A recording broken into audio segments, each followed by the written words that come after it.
നമുക്ക് ഇന്നത്തെ lunch box കണ്ടാലോ അപ്പോൾ ഇന്ന് 2 പേർക്കും ചോറാണ്. അപ്പം മറിയത്തിന് ഈ വെള്ളേരിയുടെ ചോറ് ഭയങ്കര ഇഷ്ടമാണ് കേട്ടോ. സാധാ കുത്തരിയുടെ ചോറ് അവൾ കഴിക്കത്തില്ല. പക്ഷേ ആബിദും അണ്ണനും നേരെ തിരിച്ച് അവർക്ക് 2 പേർക്കും കുത്തരിയുടെ ചോറാണ് ഇഷ്ടം കേട്ടോ. എനിക്കും വെള്ളേരിയുടെ ചോറാണ് ഇഷ്ടം.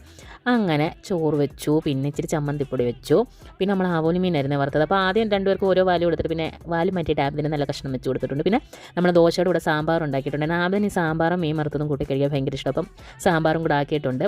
പിന്നെ കിഴങ്ങ് മെഴുക്കുവരട്ടി 2 പേർക്കും വെച്ച് അങ്ങ് അവരെ 2 പേരെയും അങ്ങ് പറഞ്ഞ് സ്കൂളിൽ വിട്ടിട്ടുണ്ട് കേട്ടോ. നമ്മൾ അവർക്ക് ആവശ്യമായ എത്ര ചോറ് വെച്ചാലും പിന്നെ ഒരു നുള്ള ചോറും കൂടെ നമുക്ക് വെച്ചില്ല എനിക്കൊരു സമാധാനമില്ല. അങ്ങനെയുള്ളവരുണ്ടോ ഗേസ്?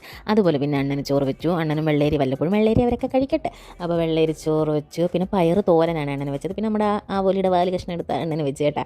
അത് കഴിഞ്ഞിട്ട് പാവയ്ക്ക മെഴുക്കുവരട്ടി വെച്ചു. പിന്നെ ചമ്മന്തിപ്പൊടിയും അച്ചാറുമായിരുന്നു. സാമ്പാർ ഞാൻ എടുത്ത് വെച്ചിട്ടുണ്ടായിരുന്നു, പുള്ളിക്കാരൻ കൊണ്ടുപോയില്ല, മറന്നുപോയി. നമ്മൾ രാവിലെ എഴുന്നേറ്റ് എല്ലാ ജോലിയും ഒതുക്കി കഴിയുമ്പോഴും ഇവരിറങ്ങുമ്പോൾ ഒരു ധൃതിയുണ്ട് കേട്ടോ. ആ ധൃതിയിൽ നമ്മൾ ഉള്ള കാര്യങ്ങളെല്ലാം മറന്നു. അങ്ങനെയുള്ളവരുണ്ടോ? ചാനലൊന്ന് സബ്സ്ക്രൈബ് ചെയ്യണേ.